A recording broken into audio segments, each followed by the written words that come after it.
Dear student, today we will study vibration spectroscopy. Vibration spectroscopy क्या है? देखिए, आपने देखा होगा विद्युत चुंबकीय स्पेक्ट्रम में जो आईआर रीजन है वो विजिबल रीजन तो माइक्रोवेव के बीच का रीजन आईआर रीजन कहलाता है, अर्थात अवरक्त क्षेत्र कहलाता है। इस आईआर रीजन का तरंगदैर्घ्य बहुत ज्यादा होता है, इसलिए आईआर स्पेक्ट्रोस्कोपी में जो तरंगदैर्घ्य की यूनिट काम में लेते हैं वो माइक्रोन या मिली माइक्रोन के रूप में काम में लेते हैं।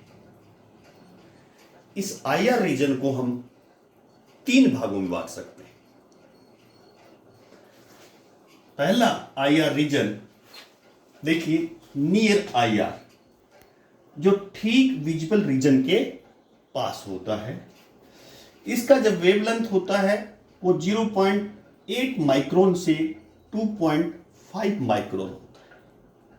जब नियर आईआर रेडिएशन किसी अणु पर डालते हैं तो ओवरटोन बनता है।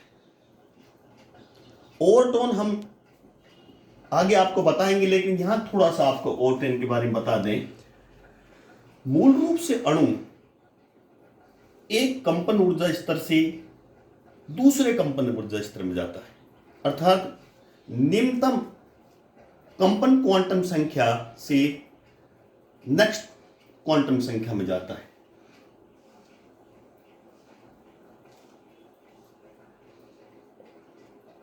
V बराबर 1, V बराबर 2, V बराबर 3।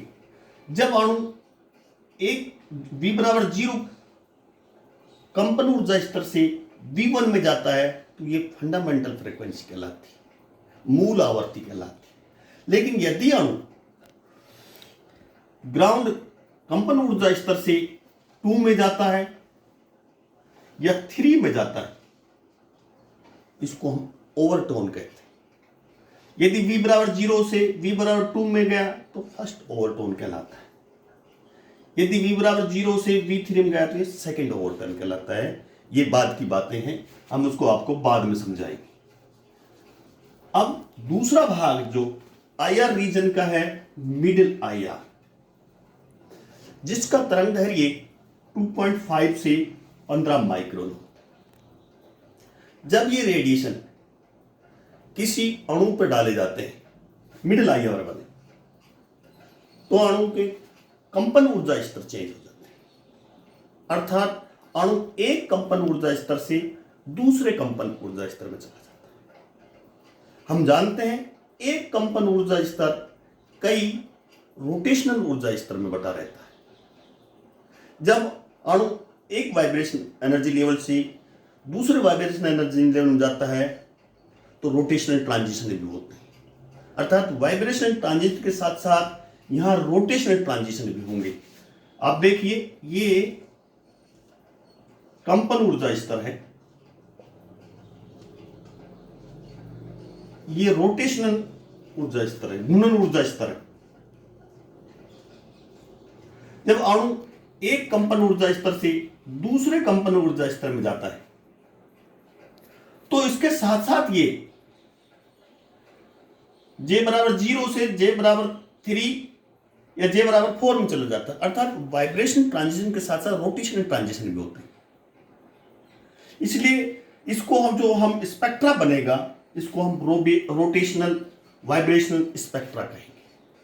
और इस स्पेक्ट्रोस्कोपी को रोटेशनल वाइब्रेशनल स्पेक्ट्रोस्कोपी कह सकते हैं हम, या आईआर स्पेक्ट्रोस्कोपी भी कह सकते हैं।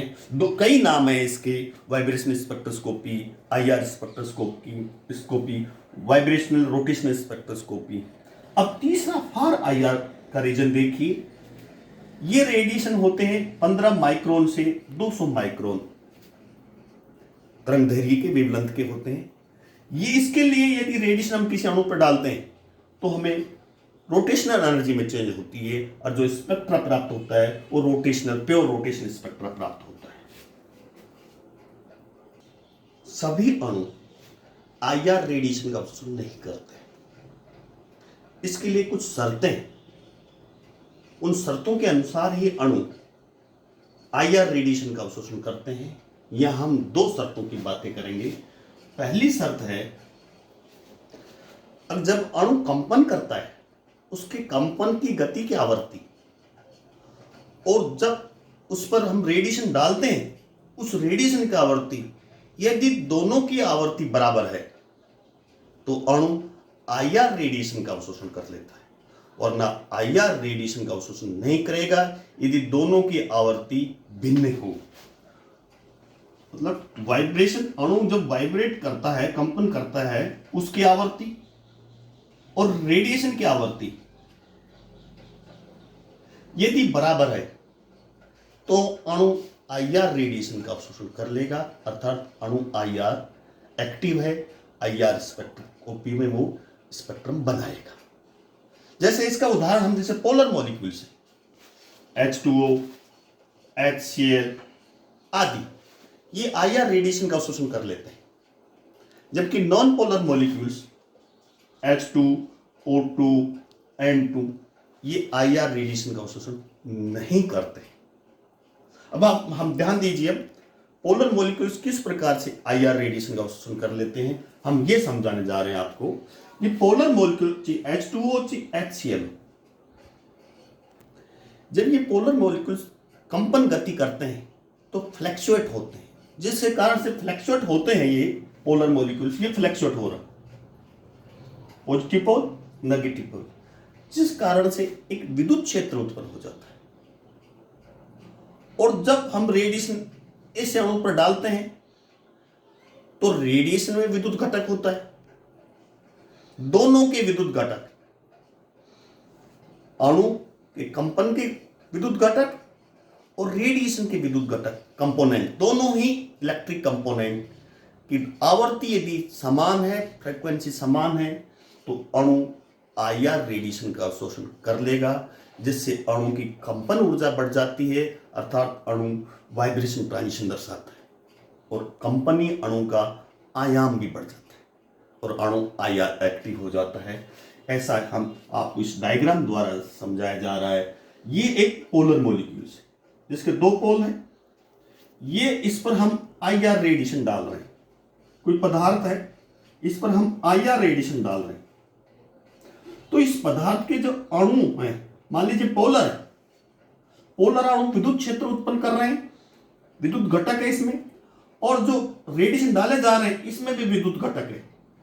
यदि इन दोनों की आवृत्ति समान है तो अणु आईआर रेडिएशन का अवशोषण करता है। इसको इस प्रकार समझ ले स्टूडेंट्स, चलती बस में कौन बैठ सकता है? यदि बस जा रही है तो चलती बस में वही बैठ सकता है जो बस चल रही है उसके बराबर स्पीड से व्यक्ति चले, वरना चलती बस में नहीं बैठ सकता। इसी प्रकार से यदि दोनों की आवृत्ति समान है, फ्रीक्वेंसी समान है, तो रेडिएशन आईआर का अवशोषण हो जाएगा, वरना अवशोषण नहीं होगा। अब बात आती है H2, O2, N2, ये सममित अणु है, सिमेट्रिकल अणु है। इसमें फ्लैक्चुएट द्वारा, उच्चाव द्वारा विद्युत क्षेत्र उत्पन्न नहीं होता है, इसलिए ये आईआर के विद्युत घटक से इंटरेक्शन नहीं कर पाते हैं और आईआर रेडिएशन का अवशोषण ये अणु नहीं करते हैं, क्योंकि सममित होते हैं, इनमें विद्युत क्षेत्र नहीं होता है, इसलिए ये अणु नॉन पोलर अणु आईआर इनएक्टिव है। पहली शर्त। अब दूसरी शर्त,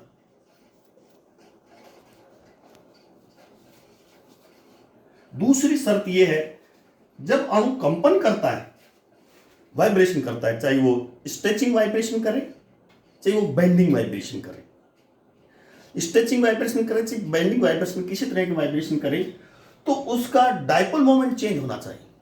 कंपन करते हुए अणु का डायपोल मोमेंट चेंज होना चाहिए, तभी आईआर रेडिएशन का अवशोषण करेगा। ये दूसरी शर्त, अर्थात du/dt नॉट 0।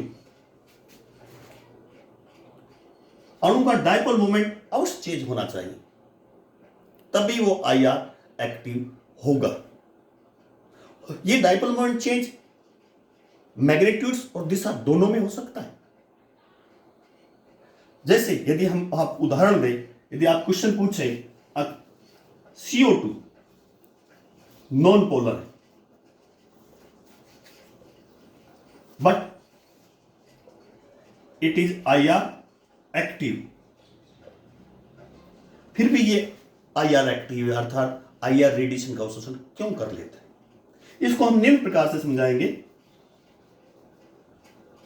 CO अणु देखिए, इसमें दो प्रकार के कंपन होते हैं, एक सिमेट्रिकल स्ट्रेचिंग वाइब्रेशन, एक एसिमेट्रिकल स्ट्रेचिंग वाइब्रेशन, अर्थात सममित त्वरण कंपन और असममित त्वरण कंपन। अब ध्यान दीजिए, ये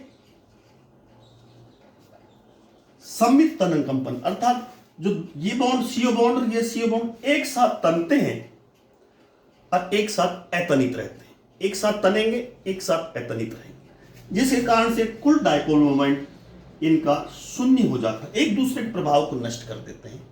इसलिए ये IR इनएक्टिव है, इस वजह से इनएक्टिव। परंतु इसमें एसिमेट्रिकल त्वरण कंपन भी होता है। उस एसिमेट्रिक त्वरण कंपन देखिए,